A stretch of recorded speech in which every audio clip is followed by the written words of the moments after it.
On commence à la connaître cette chanson. Chaque année, Samsung revient avec une nouvelle gamme Galaxy. On a eu la chance de pouvoir prendre en main pendant quelques minutes le S22, le S22 Plus et le S22 Ultra. Et comment vous dire ça? On n'est pas vraiment d'accord. Guillaume et moi, non. Tiens, hop. Oh, il y a des cheveux là-dessous. Attention.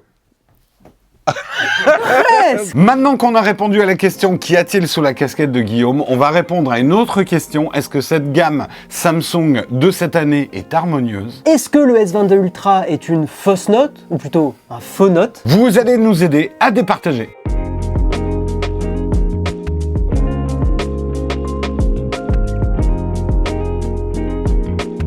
On a eu la chance de pouvoir nous rendre chez Samsung France, merci de l'invitation, avec quelques collègues, pour pouvoir prendre en main pendant quelques minutes cette nouvelle gamme Galaxy. Ce n'est bien évidemment pas un test complet qu'on va vous livrer, on n'a absolument pas eu le temps de tester notamment les parties photos ou la batterie. C'est vraiment nos premières impressions, nos premières sensations par rapport à cette gamme. Donc comme d'habitude, soyez sûr que vous êtes bien abonné à la chaîne pour avoir les tests complets. Bref, on a assez parlé, on rentre dans l'art. Allez, let's go Guito!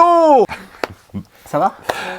Bon courage au montage. Déjà, on peut commencer par parler des évolutions globales sur les trois modèles. On passe du processeur Exynos 2100 au Exynos 2200. En soi, le nom est pas très important. Ce qui est important, c'est la finesse de gravure. On passe de 5 à 4 nanomètres. Et une meilleure finesse de gravure, ça veut dire moins de chauffe. Et ça, c'est très bien pour les téléphones. Et sur le papier, ce processeur va être aussi mieux taillé pour la prise de photos et la capture vidéo. Niveau puissance graphique, c'est intéressant parce que Samsung a collaboré avec AMD pour sortir un processeur graphique qui s'appelle le Xclipse 920. Pas très facile à prononcer. Et si on vous en parle, c'est parce qu'il y a la technologie Ray Tracing qui a été ajoutée sur les smartphones de Samsung. On explorera ça dans notre futur test. On a un design, oserais-je le dire, on va me critiquer pour, mais on a quelque chose qui se rapproche du design de l'iPhone. On a toujours ce dos photo caractéristique qu'on avait sur le S21, que personnellement, moi j'aime beaucoup, qui est très différenciant. Mais on a des bords plats sur les côtés, sur l'arrière. Ça rend, moi je trouve, le smartphone beaucoup plus facile à prendre en main. Bref, c'est vraiment un design que je trouve très réussi. Au niveau des couleurs, une évolution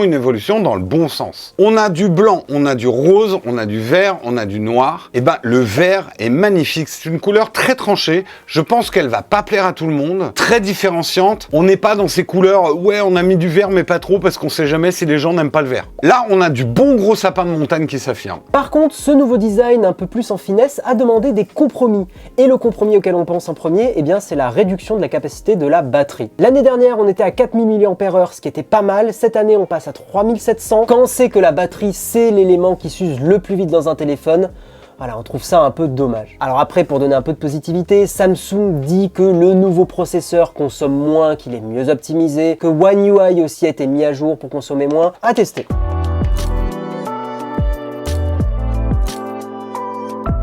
La photo, bien évidemment, surtout pour la gamme Galaxy, on n'achète pas un Galaxy non plus pour prendre des petites photos.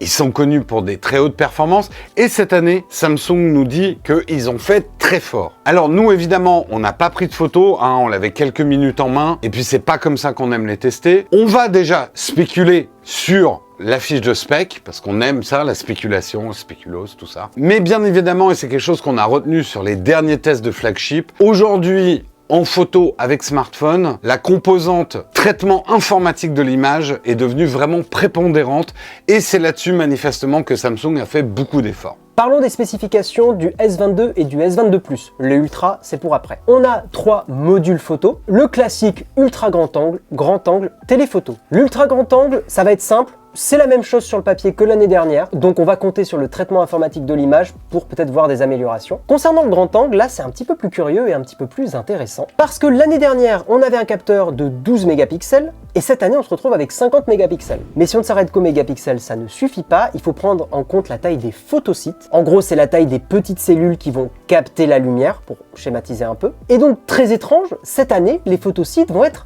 plus petit, donc moins de lumière qui rentre. Un peu bizarre. Et bien justement, c'est ce que vous a dit Jérôme en introduction de cette partie. Samsung mise beaucoup plus sur le traitement informatique de l'image et mise sur une technologie qui s'appelle le pixel binning. En fait, plein de constructeurs sont en train de l'utiliser de plus en plus. Le principe est de prendre une photo avec plus de mégapixels, de fusionner ces pixels pour avoir plus de lumière dans l'image. Et concernant le téléphoto, là aussi il y a un changement d'approche cette année, parce que là on va avoir un vrai équivalent 70 mm, alors que l'année dernière c'était pas le cas. L'année dernière c'était un capteur qui allait choper plus de mégapixels et qui allait cropper dans l'image. Voilà, cette année on va avoir un vrai 70 mm et ça c'est super intéressant pour faire du portrait, pour compresser un peu les fonds. Normalement ça devrait être mieux. Mais encore une fois, on pourrait passer des heures à parler des specs sur le papier. Tout ça est à tester. Là où les gens de Samsung France ont beaucoup insisté, c'est sur la partie vidéo. Je pense que Samsung, la mauvaise qu'on dise que chaque année l'iPhone est meilleur en vidéo, cette année ils ont décidé de relever le gant. Ils promettent beaucoup de spécifications en vidéo avec des HDR améliorés, des vitesses d'enregistrement d'images qui sont fort prometteuses. Là encore, on n'a pas pu tester, mais comptez sur moi, je vais regarder tout ça avec précision. Parlons de prix. Déjà pour le S22, Samsung annonce 859 € pour la version 128 Go. Si mes souvenirs sont bons, c'est à peu près voire le même prix que l'année dernière, ce qui déjà est pas mal, au moins il n'y a pas d'inflation, mais qui dément un peu les rumeurs que Samsung diminuerait ses prix. Je crois que là, c'était un peu un rêve. Comme d'habitude, on ne vous le dira jamais assez, j'avais dit ça sur le S21. Moi, je ne conseille pas d'acheter les Samsung tout de suite. Oui, le marketing de Samsung France va me détester, mais en même temps, c'est la vérité. Les Samsung baissent de prix assez rapidement après la sortie. Souvent, quelques mois de patience, ça suffit à avoir un bien meilleur prix. On va prendre quelques secondes pour vous parler du S22 Plus. Il n'y a pas grand chose de différent par rapport au S22, mais pour ceux que ça intéresse, il y a quand même un plus grand écran, 6,6 pouces, une plus grosse batterie que le S22, 4500 mAh, et, point intéressant, une charge rapide de 45 watts. Et au niveau du prix, pour 128 Go, on est, selon Samsung, à 1059 €. C'est donc un S22 en plus grand. Et bien sûr, on a pu découvrir celui qui fait couler tant d'encre. Je veux bien sûr parler du Ultra. Chaque année, c'est le condensé de ce qui se fait le meilleur dans la galaxie. Et là, on attendait sérieusement Samsung au tournant. Les rumeurs s'amplifiaient de l'abandon du Note. On avait vu les prémices l'année dernière avec le S21 Ultra qui adoptait sans trop l'adopter un stylet. Et bah là, Samsung a fait un truc très étrange. Ils font disparaître le Note, mais ils font réapparaître le Note. En fait, le design du S22 Ultra, c'est un Note. Donc on retrouve ces bords incurvés, un typique des Notes. Bords incurvés qui bien évidemment permettent de mettre le stylet directement dans le smartphone. On retrouve la même taille d'écran que l'année dernière, 6,8 pouces. Il est plus petit en dimension que le S21 Ultra de l'année dernière, mais globalement ça reste un très gros smartphone dans la main. Au niveau des couleurs, là aussi un parti pris, notamment sur ce bordeaux qui est beaucoup plus massif. Je sais pas si ça se dit un bordeaux massif, mais vous voyez ce que je veux dire. Il est plus marqué. On y retrouve aussi du vert, du blanc, du noir. Et justement, c'est sur ce choix de design d'avoir fait un Note qui ne s'appelle plus Note qu'on n'est pas d'accord, Guillaume et moi. Mais voyons d'abord les autres spécifications. Très rapidement, la batterie cette année sur le S22 Ultra, elle est de 5000 mAh, identique à l'année dernière, ce qui est une sacrée prouesse en sachant que le S Pen a été rajouté. Comme le S22 Plus, 45 watts en recharge rapide, encore une fois, c'est très cool. Et puis, il y a le système caméra sur ce S22 Ultra qui est un petit peu plus complexe que sur le S22. Je le répète, là on va vraiment parler des specs sur le papier. On ne connaît pas les algorithmes de Samsung, hein, c'est pas open source, donc voilà, on peut pas aller creuser là-dedans. En même temps, tu le ferais si c'était open source? Non, je pense que c'est trop compliqué. Bon alors voilà. Mais on va quand même un petit peu spéculer parce que c'est intéressant. L'année dernière et cette année, il y a 4 appareils photo sur les téléphones Ultra. Il y a un ultra grand angle, un téléphoto et un périscope téléphoto qui a une très grande longueur focale, qui va voir très loin. Ça va être simple pour l'ultra grand angle et le grand angle, c'est les mêmes que l'année dernière. Et déjà, ça pour nous, c'est un petit peu étonnant parce que c'est vrai que les constructeurs ont tendance à quand même essayer d'améliorer, même sur le papier, les spécifications. Cette année, c'est pas le cas. Et pire, le téléphoto et le périscope téléphoto sont moins bons que sur le S21 Ultra. Encore une fois, techniquement, sur le papier. L'année dernière, le capteur était plus grand et les photosites étaient plus grands. Donc c'est un peu étonnant parce qu'on a un retour en arrière, on a vraiment la sensation que Samsung a dû faire des sacrifices et nous, on suppose que c'est peut-être la place que prend le S Pen cette année qui a forcé Samsung à faire des choix et à réduire la qualité optique de ces deux modules-là. Mais il est possible qu'avec le nouveau processeur et les nouveaux traitements algorithmiques de l'image, ça soit meilleur qu'avant. Donc on vous redira ça dans notre test, abonnez-vous, laissez un pouce bleu. Et vous voyez par exemple sur le grand angle, il y a une technologie que Samsung a mise en avant cette année. On prend une photo avec une très bonne définition, on prend une photo avec plus de lumière, on fusionne les deux et a priori ça donne un très bon résultat. En tout cas, c'était la recette de l'an dernier et il est probable que cette année, elles sont encore meilleures. Niveau prix, pour terminer, le prix d'attaque c'est 1309 € selon Samsung en 128 Ouh, aïe, Go. aïe. Aïe aïe aïe aïe aïe aïe. Caramba. Pour 128 Go, c'est aujourd'hui le prix pour du très haut de gamme, mais c'est un prix très élevé.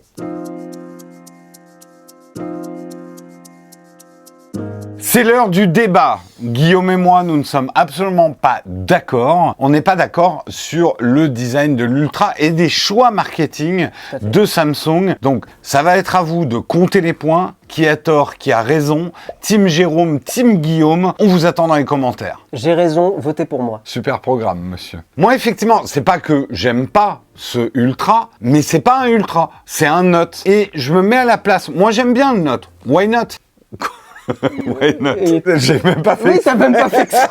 Mais je me mets à la place de quelqu'un qui l'année dernière veut acheter en fait le top du top de la gamme Galaxy, mais qui veut pas forcément quelque chose qui ressemble à un Note, qui veut peut-être un stylet, mais peut-être pas aussi. Et là, il est obligé d'acheter un Note pour avoir le top du top au niveau caméra. Mais du coup, ils prennent un peu en hold-up les consommateurs du très haut de gamme Galaxy en les obligeant à acheter un design Note. Et je trouve ça révoltant, monsieur. Bah oui, bah on va manifester d'ailleurs. Hein. Ah bah oui, moi, même si ça simplifie pas du tout le marketing de Samsung, j'aurais préféré avoir un S22 Ultra qui ressemble au design du S22, que j'aime beaucoup, et à côté, un choix Note. Bah, tu vois, moi je suis pas d'accord vraiment avec toi. Je trouve que Samsung pour moi a fait un bon choix marketing. Je trouve que la gamme aujourd'hui est beaucoup plus claire. Fayot. Tout à fait. D'ailleurs, Samsung, le chèque, c'est ici. Plus sérieusement, je trouve que voilà, aujourd'hui, tu vas en magasin à la Fnac, tu as le choix entre le S22, l'entrée de gamme chère de Samsung, le S22 Plus qui est cette version améliorée, et l'Ultra, le sans compromis. Le Note. Je suis d'accord que le nom est un peu confus, mais il n'empêche qu'aujourd'hui, le Ultra, c'est le package complet. Tu as le stylet aussi avec, et ils ont réussi à ne pas sacrifier l'autonomie, parce que la capacité est la même. Ouais, mais si je veux les meilleurs appareils photo, bah, je suis obligé de me taper un stylet. Bah, moi, je trouve que le stylet, c'est stylé. En fait, je trouve que le sacrifice vaut le coup parce que ça rend les choses beaucoup plus... Alors, dites-nous ce que vous en voilà, pensez. Voilà. Est-ce qu'il y a des gens mécontents? Moi, je pense qu'il y a une étude de marché. Ils ont Voilà, vu bien qu'il y avait plus de clients de Note que des hauts de gamme Ultra. Donc, ils ont sacrifié finalement le haut de gamme Ultra. Ils ont mis un Note à la place. Ça. Mais bon, en tout cas, vous êtes là pour nous départager. Est-ce que le S Pen, c'est quelque chose d'important pour vous? Est-ce que vous vous sentez un peu pris en otage, obligé d'avoir un S Pen si vous achetez le Ultra? Eh ben, à vous de résoudre tout ça. Voilà, est-ce que ça vous fait de la peine? Vous nous dites. Moi, je suis très content de certaines choses. Le design, je l'ai trouvé vraiment bien sur le S22, S22 Plus. Très content que Samsung mette enfin l'accent sérieusement sur la vidéo. C'est quand même des fantastiques caméras de poche. Ouais. Et c'est dommage de se priver de certaines capacités. Moi, historiquement, j'aime bien les Notes de Samsung. J'ai toujours trouvé que ça apportait des choses intéressantes en situation professionnelle, mais pas que, en divertissement aussi. Hein. Tu peux jouer à des vieux jeux rétro avec un émulateur. Enfin voilà, moi, tout ça, j'aime bien. Je vous avoue, j'ai très hâte de tester ce Ultra. Pour moi, il me correspond. Si on oublie Google dedans, ça c'est un autre débat. Très hâte d'en parler prochainement. Il y a une rumeur qui parle de rupture de stock, qui serait très difficile de les avoir. On peut les précommander actuellement. Nous, on a demandé à Samsung France, ils nous ont dit... A priori, ils ne voient pas de problème d'approvisionnement, donc ça vaut pas le coup de se précipiter. Encore une fois, n'oubliez pas que les prix chez Samsung ont tendance à diminuer. Niveau date de sortie, là aussi, probablement à cause de la pénurie des semi-conducteurs, c'est un petit peu flou chez Samsung. En gros, ils nous ont dit que ça serait entre la mi-février et la mi-mars. On vous donnera cette date, le moment venu, probablement par exemple sur nos réseaux sociaux. Donc suivez-nous dans la description. Et le 8 mars, c'est mon anniversaire, je dis ça, je dis rien. Et le 15 mars, c'est mon anniversaire. Oh, putain, on est du même mois, on est poissons tous les deux. Bliblop, je suis un poisson. Sur ce, on vous donne rendez-vous pour les tests. On fera très probablement aussi des comparatifs photos cette année. Je vous en dis pas plus, faut pas trop promettre parce qu'après on n'a pas le temps de faire les vidéos. On vous retrouve très très bientôt dans une prochaine vidéo. Et t'es tellement fier de ta compétence.